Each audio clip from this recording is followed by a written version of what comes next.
Hello everyone, मैं हूँ रेशमा पांडे और आज हम बात करेंगे on anger. But before we start, oral disclaimer.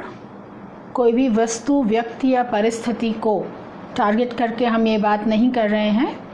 It is based on opinions and observations. लेकिन यही वस्तु, व्यक्ति और परिस्थितियाँ हमें गुस्सा दिलाती है। गुस्सा आना गलत नहीं है। Anybody can get angry. इस लॉकडाउन के दौरान हमने 2 पुरानी सीरियल्स वापस देखी, रामायण एंड महाभारत। वो दोनों ही एपिक्स में अगर रामायण की बात करें तो श्री राम को जब समुद्र ने रास्ता नहीं दिया तो वो गुस्सा हुए, उनको गुस्सा आया। इसी तरह युद्ध में जब अर्जुन भीष्म पितामह के सामने कमज़ोर पड़ गए तब कृष्ण को भी गुस्सा आया। तो ये लोग जिनको हम वर्शिप करते हैं, जिनकी हम पूजा करते हैं, इनको भी गुस्सा आया। तो गुस्सा आना गलत नहीं है। लेकिन हमें जब गुस्सा आता है तो उसके consequences में हम कितना नुकसान कम करें या कभी कभी हम irreparable damages कर देते हैं, तो हम उसको कैसे रोक सकें, उस पे फोकस करना बहुत ज़रूरी है। हमें गुस्सा क्यों आता है? पहले तो मैं ये कहूँगी कि किसे गुस्सा नहीं आता, सभी को आता है। लेकिन हमें गुस्सा आता क्यों है? कई कारण हैं। अगर लिस्ट डाउन करने बैठे तो शायद पेजेस भर जाएं। लेकिन अगर हम कुछ चीज़ों की बात करें तो कभी कभी किसी ने हमारा ईगो हर्ट कर दिया, इसलिए हमें गुस्सा आ गया। कभी हमारी नेबर से बोलना हो गया तो हमें गुस्सा आ गया। कभी बच्चे ने हमारे इम्पॉर्टेंट फ़ोन कॉल में इंटरप्ट कर दिया तो हमें गुस्सा आ गया। कभी बॉस ने हमें कोई मीटिंग में इंक्लूड नहीं किया तो हमें गुस्सा आ गया। और कभी चाय में थोड़ी शक्कर ज़्यादा या कम पड़ गई तभी भी हमें गुस्सा आ गया। तो वैरायटी है। मतलब ऐसा है कि छोटे से छोटी बात को लेके बड़े से बड़ी बात अगर कर ले तो दिन में कई बार हम सभी लोग गुस्सा करते हैं, हमें गुस्सा आता है। तो गुस्सा आना अगेन एज आई सेड गलत नहीं है। लेकिन ये गुस्सा करने के बाद जब हम सोचते हैं तो हमें लगता है कि मुझे बच्चे पे गुस्सा नहीं करना चाहिए था, या नेबर के साथ जो अनबन हो गई उसमें 2-3 महीने का साइलेंस जोन हो गया और फिर कभी आमना सामना हो गया तो हमें लगता है कि अब हम थोड़े अनकंफर्टेबल फील करते हैं या एम्बरेस्ड फील करते हैं। अगर बॉस के सामने कर लिया तब तो हमें सोचना है कि अब हमें कौन से कंसिक्वेंसेस को फेस करना है। तो जब हम गुस्सा करते हैं या हमें गुस्सा आता है तो क्या हमारा पर्पस सर्व होता है? Is the purpose getting served? No, definitely not.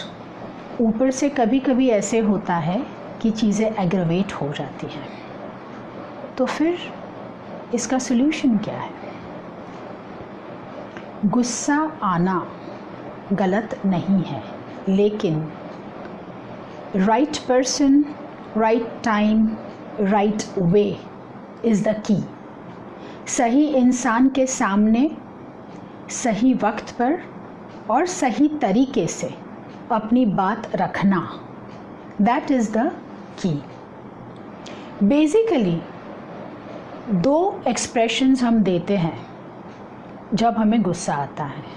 हम इस तरह से रिएक्शंस देते हैं, इस तरह से रिस्पॉन्ड करते हैं। एक है एक्सप्रेस करना और दूसरा है सप्रेस करना। चलिए हम बारी बारी बात करते हैं एक्सप्रेशन को अगर लेते हैं, एक्सप्रेस करने से पहले हम सोचते हैं? नो, इमीडिएटली एक्सप्रेस कर देते हैं। कुछ हुआ नहीं कि हमने हमारा गुस्सा दिखाया नहीं। हम चिल्लाते हैं, हम एब्यूज़िव हो जाते हैं, हमें ये तक भान नहीं होता है कि हम किसके सामने किस तरीके से बात कर रहे हैं। कई बार हम मारामारी पे आ जाते हैं, वी हिट पीपल। और कई ऐसे लोग हैं जो खुद को नुकसान पहुंचाना शुरू कर देते हैं। मतलब जब वो गुस्सा होते हैं तो वो अपने आप को नुकसान पहुंचाते हैं। मतलब अगर गुस्से से ये सब होता है तो does it do any good? No. कई लोग ऐसे होते हैं जो आदतन गुस्सा करते हैं। At the drop of the hat उनको गुस्सा आ जाता है, छोटी छोटी बात पे गुस्सा कर लेते हैं। लेकिन वो लोग भी इस बात को सहमत करेंगे कि गुस्से से फ़ायदा कम, नुकसान ज़्यादा होता है। चलिए एक एग्ज़ाम्पल लेते हैं। एक ऑफिस है जिसमें बॉस और एम्प्लॉय का थोड़ा अनबन हो जाता है। अब उस वक्त दैट एम्प्लॉई वो थोड़ा सा रुक के, एक एज ओल्ड मेथड हमने सबने सुनी होगी, 1 to 100 काउंट करो या A to Z बोलो या फिर 10-12 लंबी लंबी सांसें ले लो, तो आपको थोड़ा वक्त मिल जाता है। You buy some time. उसके बाद जब आप अपनी केबिन में वापस जाके बैठते हैं तो आपको थोड़ा सोचने का समय मिलता है। और जब आप बैठ के सोचते हैं तब आप एक्चुअली ये समझ पाते हैं कि प्रॉब्लम कहाँ है। गुस्से में हम सिचुएशन को कभी भी सही तरीके से समझ नहीं पाते हैं और ज़्यादातर हम मुद्दे से हट जाते हैं। तो जो मेन पॉइंट होता है वो बाजू में हो जाता है और बाकी सब चीज़ें जो मायने नहीं रखती है वो सामने आ जाती है। In that case we beat around the bush. तो जब हम अपनी केबिन में आके बैठते हैं और अपने प्रॉब्लम को एनालाइज करते हैं तो एग्जैक्टली क्या मुद्दा है जिस पर हमारी बॉस से अनबन हुई वो हम समझ पाते हैं। और उसके बाद जब हम बॉस के पास जाके अपनी मैटर को रखते हैं तो बहुत ज़्यादा चांसेस है कि वो आपकी बात को समझे और शांति से सुन के आपके नज़रिए को समझने की कोशिश करे। लेकिन अगर आपने जब गुस्सा आया तब एक्सप्रेस कर दिया होता तुरंत without thinking of the consequences तो क्या होता? यहाँ ये हुआ कि बिगड़ती हुई बात आपने बना ली। तब वो होता कि आप पूरी बात बिगाड़ देते।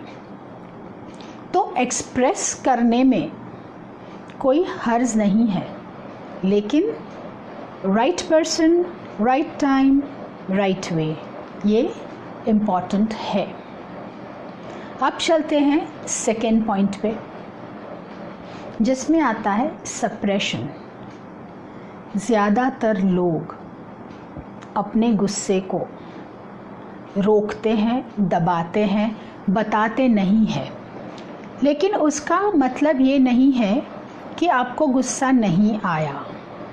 उसका मतलब ये नहीं है कि सामने वाला जो करता है वो सही है, ये आपने मान लिया। इसका सिर्फ एक ही मतलब है कि या तो अगर जॉब है तो उसको बचाने के लिए, अगर रिश्ता है तो उस रिलेशनशिप को बचाने के लिए, उस फ्रेंडशिप को बचाने के लिए आप मोमेंटरी सप्रेस होके उस इंसान या उस परिस्थिति या उस वस्तु के सामने से हट गए। लेकिन एक एग्जाम्पल देती हूँ आपको कि फ्रेंड के साथ अनबन हुई।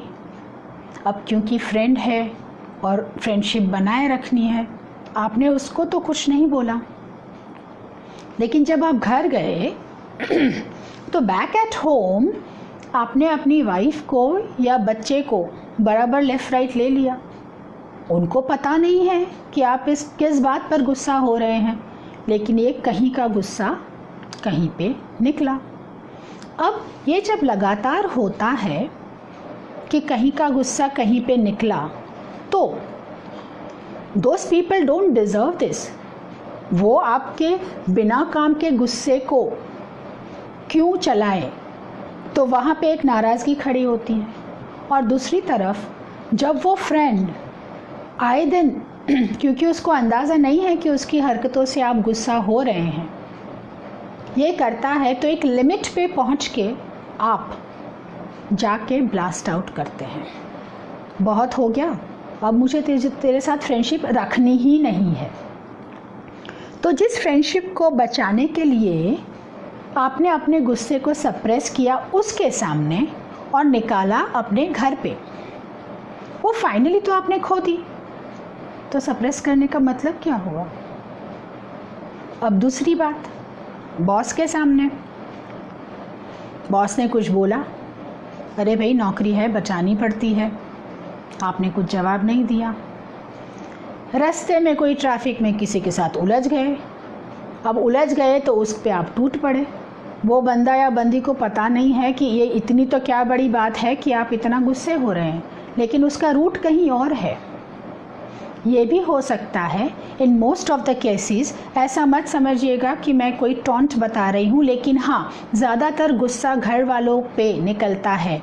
ज़रूरी नहीं है कि वाइफ हो, बच्चे हो, पेरेंट्स हो सकता है, भाई हो सकते हैं, बहन हो सकती, anybody you are surrounded by in the family, ज़्यादातर आपका गुस्सा उन पे निकलता है। और जब यह सिलसिला चालू रहता है तो फैमिली में तो नाराज़गी बढ़ती है, लेकिन ऑफिस में भी मेरे ऊपर इसको 4 जन को प्रमोशन दे दिया, आज तक मुझे नहीं दिया, गुस्सा पकड़ के रखा है। एक दिन दरवाज़ा खोल के गए और अपना गुस्सा पूरा निकाला, और सामने क्या मिला? Termination letter. तो एक तो आपने अपना गुस्सा लगातार जो बॉस के सामने पेश करना था या बात करना था वो अपने घर वालों के सामने निकाला, तो गलत लोगों के सामने नाराज़गी खड़ी कर दी। दूसरी बात, जॉब बचाने के लिए बॉस को तो बोला नहीं, लेकिन बाद में क्या हुआ? जॉब तो गई। तो सप्रेशन करने से क्या हुआ गुस्से का? इसमें भी right person, right time and right way काम करता है। हो सकता है कि आप अगर शांति से अपनी बात बॉस के सामने रखें तो वो आपके कंसर्न्स को समझे और दोनों जन मिलके कोई एमिकेबल सॉल्यूशन पे आ सकते हैं, लेकिन कम्युनिकेट करना ज़रूरी है। गुस्सा आना गलत नहीं है, गुस्सा आने पे गिल्ट फील करना बिल्कुल भी ज़रूरी नहीं है। Anybody can get angry, but हमारे जो 3 कीज़ है उसको याद रखना है। अब कई बार ऐसा होता है कि हम किसी का गुस्सा किसी पे निकालते हैं तो गलत लोग हो गया। इस टाइम पे हमको चुप रहना था, लेकिन थोड़ा सा अगर टाइम निकाल लिया होता तो बात बन जाती यार, लेकिन मैं तो बोल गया, तो वो टाइमिंग गलत पड़ गया। और मेथड की तो क्या बात है, आए दिन हम देखते हैं, चिल्लाने में, गुस्सा होने में, एब्यूज़िव होने में तो हमें टाइम ही नहीं लगता। आजकल के बच्चों को अगर देखा जाए तो टीचर क्लास में अगर बच्चे को टोकती है, हम सही और गलत में नहीं पढ़ रहे हैं, सिर्फ एक बात बता रही हूँ, तो बच्चा इतना ईगो का हर्ट फील करता है, he is so much hurt, कि वो सीधा उठ के क्लास के सामने टीचर को जवाब दे देता है। मैं ये नहीं कह रही हूँ कि हमें गलत चीज़ों को, गलत हरकतों को, गलत बिहेवियर को चला लेना चाहिए, लेकिन बच्चों को ये समझना ज़रूरी है कि अगर टीचर ने कुछ बोला जो तुमको नहीं सही लगता है तो अपने गुस्से पर काबू खो के तुमने क्या पा लिया? फाइनली वो तो टीचर है, वो तुम्हारे से तो ऊपर है, उनकी अथॉरिटी तुमसे ज़्यादा है।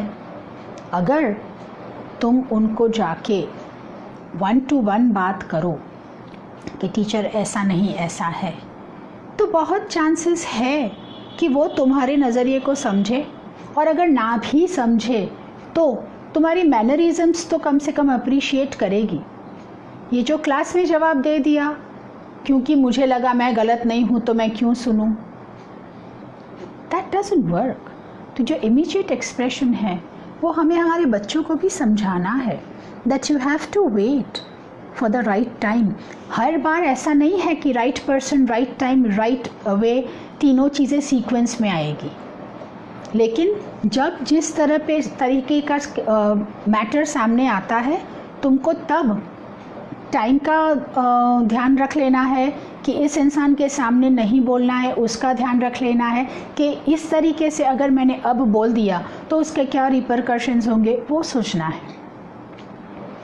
अगर आप बहुत टॉलरेंट और पेशेंट है, if you are very tolerant and patient कि मैं एक्सप्रेस भी नहीं करूँगा, मैं सप्रेस करके अपने आप को सही रखूँगा, तो सही मानिए ये मैंने आगे भी काफ़ी वीडियोस में बोला है कि हमारे डिप्रेशन, हमारे डायबिटीज़, हमारे बीपी का कारण हम है, कोई और नहीं। तो जब हम ये सब चीज़ों को अपने अंदर भर के रखते हैं तो 2-3 चीज़ें होती है। एक, हम कभी गलत वक्त पे गलत इंसान के सामने ब्लास्ट हो जाते हैं, तो मतलब वो एक डिज़ास्टर हो जाता है कि सामने वाला जो डिज़र्व नहीं करता है उसके सामने आपने अपना गुस्सा निकाला और संबंध से लेके सब कुछ आपका ख़राब हो गया। दूसरा होता है कि टॉलरेंस और पेशेंस का आपको कोई मेडल नहीं देगा कि चलो भाई आप बहुत टॉलरेंट है, आपको हम गोल्ड मेडल देते हैं फॉर योर टॉलरेंस, लेकिन आप क्लिनिक में डेफिनेटली डॉक्टर की दवाई लेने पहुंच जाएंगे। कहीं डिप्रेशन है, कहीं बीपी है, कहीं डायबिटीज़ है, और ये सब रोगों का रूट कहीं तुम्हारे अंदर ही है। एक और एग्जाम्पल आपको देती हूँ बच्चों का। बच्चे आए दिन, I think all the mothers must be facing this, हर दूसरे दिन उनको ये लगता है कि ये क्या हर दूसरे दिन आप ये बना देती है, कुछ नया चाहिए, ये क्या आपने खाना बनाया है, आप यही बनाती रहती है। ये नॉर्मली डाइनिंग टेबल पे बच्चों की कमेंट्स होती है, मम्मी आप एक ही एक चीज़ खिलाती रहती है, कुछ नया करिए, जबकि ऐसा नहीं है कि नया नहीं बनता है घर पे। लेकिन और तब कई बार हम अपना गुस्सा भी रोकते हैं, कई बार हम अपना गुस्सा निकाल भी देते हैं।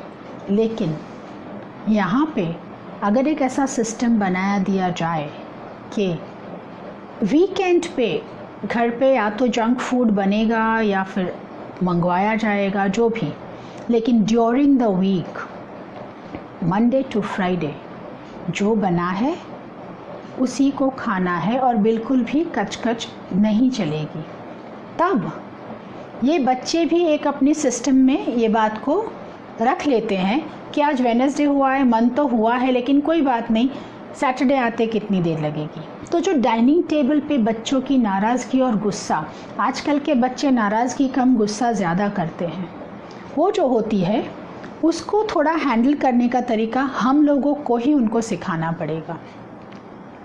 तो it is very very important कि आप ये समझें कि हमारे बच्चे हो कि हम खुद हो, पहले तो हम खुद प्रैक्टिस करें फिर हम प्रीच करें, because it is always practice before you preach. तो वो देखेंगे कि आप अपने गुस्से को किस तरह से चैनलाइज करते हैं। ये जो राइट पर्सन, राइट टाइम और राइट वे है ना, वो और कुछ नहीं है, this is basically channelising your anger. उसको इस तरह से सामने रखना है कि हमारा कम से कम नुकसान हो, हमारा इन द सेंस जो भी पार्टीज इन्वॉल्व है, हमारा या सामने वाले का, कम से कम नुकसान हो और फिर भी हमारा काम हो जाए, तो फोकस हमें उस बात पे करना है, right. Now finally when it comes to anger, बहुत लोग ऐसा बोलते हैं कि मतलब रास्ते पे ट्रैफिक जैम है तो हमको गुस्सा आता है, सामने वाले की गाड़ी बंद पड़ गई। अरे भाई, ऐसे में तुम एक्सप्रेस सप्रेस कुछ भी नहीं कर सकते हो, it is not in your control. सामने वाले की गाड़ी बंद पड़ गई तो क्या उसको शौक है कि सिग्नल पे गाड़ी बंद करके बैठा रहेगा? ऐसा नहीं है। लेकिन आप अगर उसके पीछे है तो आप गुस्से से इतना आग बबूला हो जाते हैं। लेकिन क्या ये मौके पे आप एक्सप्रेस या सप्रेस कुछ भी कर सकते हैं? Is it in your control? No, it is not in your control. तो ऐसी छोटी छोटी बहुत सारी बातें हम रोज़मर्रा की ज़िंदगी में, I would say every day, हम इसका सामना करते हैं। अगर मैं आपको ये बोलूं कि ये सेशन के बाद एक नोट और पेन लेके बैठिए और ये फिगर आउट करिए कि आप दिन में कितनी बार गुस्से होते हैं, या फिर maybe you are a cool person तो आप हफ्ते में कितनी बार गुस्सा होते हैं, या आप महीने में कितनी बार गुस्सा होते हैं, और आप किन किन बातों पे गुस्सा होते हैं, तो आपको अंदाज़ा आएगा कि जो आप लिस्ट बनाएंगे ना, उसमें पहले तो आपकी फ्रीक्वेंसी पता चलेगी कि आप कितनी बार गुस्सा होते हैं। दूसरा, आपको पता चलेगा, जो मैं नॉर्मली बोलती हूँ, वस्तु, व्यक्ति, परिस्थिति, किस किस कैटेगरी में आप कितना गुस्सा होती हैं। अब उससे आपका ये अंदाज़ा लगाना इजी हो जाता है कि आउट ऑफ दिस मैं किस एरिया में नहीं करती गुस्सा, या मुझे गुस्सा नहीं आए वैसा रखती तो सही होता, किस में मैं राइट पर्सन, किस में मैं राइट टाइम और किस में मैं राइट वे में बिहेव कर सकती थी। ये छोटी छोटी एक्सरसाइजेस होती है, लेकिन कई बार हम नहीं बोलते हैं। फ्रेंड के साथ गए रेस्टोरेंट में और अगर वेटर ने थोड़ी देर कर ली, अरे यार ये तो बहुत कूल है, उसको कुछ असर ही नहीं है, मतलब वो पानी अभी तक नहीं ला रहा है, इसको कुछ फ़र्क ही नहीं पड़ता है, मस्त शांत बैठा है मस्ती में। सडनली नहीं होता है। इन सब चीज़ों के लिए प्रैक्टिस की बहुत ज़रूरत होती है। संत, महापुरुष, ये लोग जो होते हैं वो भी गुस्सा होते हैं, ऐसा हमारी हिस्ट्री में हमने देखा है। और जो लोग नहीं होते हैं, ऐसे हैं लोग जो बिल्कुल गुस्सा नहीं होते हैं, लेकिन वो लोग वो होते हैं जिनका नॉट ओनली एंगर, सभी फीलिंग्स पे कंट्रोल होता है। ये नहीं है कि मैं गुस्सा नहीं होता हूँ या मैं गुस्सा नहीं होती हूँ लेकिन बाकी सब फीलिंग्स मेरी फ्लो में चलती है। No, it is not like that. क्योंकि गुस्सा भी एक फीलिंग है। अगर आप हर एक फीलिंग पे कंट्रोल करते हैं तो आपका गुस्सा पे भी कंट्रोल होना नॉर्मल है। लेकिन अगर आप बाकी फीलिंग्स पे कंट्रोल नहीं कर पाते हैं और गुस्से पे कंट्रोल करने का ट्राई करते हैं, then it is very very disastrous. वो बहुत ही हार्मफुल है।